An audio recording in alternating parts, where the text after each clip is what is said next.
পাশাপাশি দুই ছবির মানুষ একই ব্যক্তি, সাগর। ছেলে যখন ভিডিও কলে দেখায় তখন তারপর মাথা ঠিক নেই। আর মনে হয় 10 দিন থাকলে আমি আর ফিরে পেতাম না আমার স্বামীকে।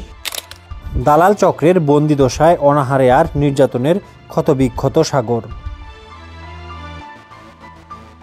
ভাগ্য সহায় 9.5 মাস জীবনের সঙ্গে লড়াই করে মৃত্যুর মুখ থেকে ফিরে এসেছেন ঝিনাইদহের মহেশপুর উপজেলার জামতলা পাড়ার 23 বছরের যুবক মতিয়ার রহমান সাগর। চোখে মুখে আতঙ্ক আর অনাহারে ক্ষতচিহ্ন স্পষ্ট। 2023 সালে অক্টোবরে কাজের জন্য বিদেশ পাড়ি জমিয়েছিলেন। 11 লাখ টাকার বিনিময়ে এলাকারই পরিচিত দালালের হাত ধরে। গন্তব্য ছিল ইতালি। সে স্বপ্ন দ্রুতই দুঃস্বপ্নে রূপ নেয়। লিবিয়ার কয়েক মাস রেখে ইতালিতে পাঠানো দূরে কথা বিক্রি করে দেওয়া হয় মাফিয়াদের কাছে। শুরু হয় অমানবিক নির্যাতন। প্রথম দিনে যখন আমাকে নিয়ে গেছে, প্রথম দিন থেকে আর কি মারধর শুরু। বাড়িতে ভিডিও কল দিয়ে দেখানো, আর আমার মুক্তিপণ চায়, তারা 25 লক্ষ টাকা মুক্তিপণ চায়। বাড়ি দেখানোর পরে এত টাকা একবারে দেওয়া সম্ভব হয়নি। প্রথমের দিকে আমি অনেক মার খাইছি, আর অনেক মারছে আর কি। তারা কারেন্টের ওয়্যার, SS পাইপ, লাঠি, কিল, ঘুষি, লাথি এগুলো তো আছে। খাবার দিত না, 3-4 দিন পরে একটা রুটি খাইতে দিত।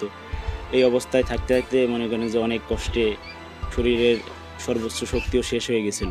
সাগরের কান্না আর আর্তনাতে সে সময় ভেঙে পড়ে মা বাবা। ভিটা বাড়ি সহ সব সম্বল বিক্রি করে 32 লাখ টাকা তুলে দেয় মাফিয়াদের হাতে। কোনো মতে জীবনটা হাতে নিয়ে গেল। 9 জুলাই দেশে ফিরেছেন সাগর। ছেলে যখন ভিডিও কলে দেখায় তখন তারপর মাথা ঠিক নেই। এখন আমার অর্থ সম্পদ যা আছে বেশি কিনে ছেলে বাঁচানোর জন্য আমার যতটুকু চেষ্টা ছিল, যা ছিল অর্থ সম্পদ সব বিক্রি করে দিয়ে ছেলে উদ্ধার করার ধান্দায় ছিলাম। তাও তো উদ্ধার হচ্ছে না। তারপরে ওদের হয়তো দয়া হওয়ার পরে হয়তো বা ছেড়েছে টাকা। আমার তো সম্পদ বেচা শেষই। টাকা দিয়েছে 32 লাখ। আমার ছেলের যখন ছবি দেখেছি আমরা ওই জায়গাতে পাঠিয়েছে, এখন সেই ছবি দেখে আর কোনো লোক নেই, কেউ বলেনি যে আমার ছেলে বাঁচবে। কালকে যখন বাসায় এসছে মনে করেন এইসব বিষয় নিয়ে সারা রাত কান্না করছে।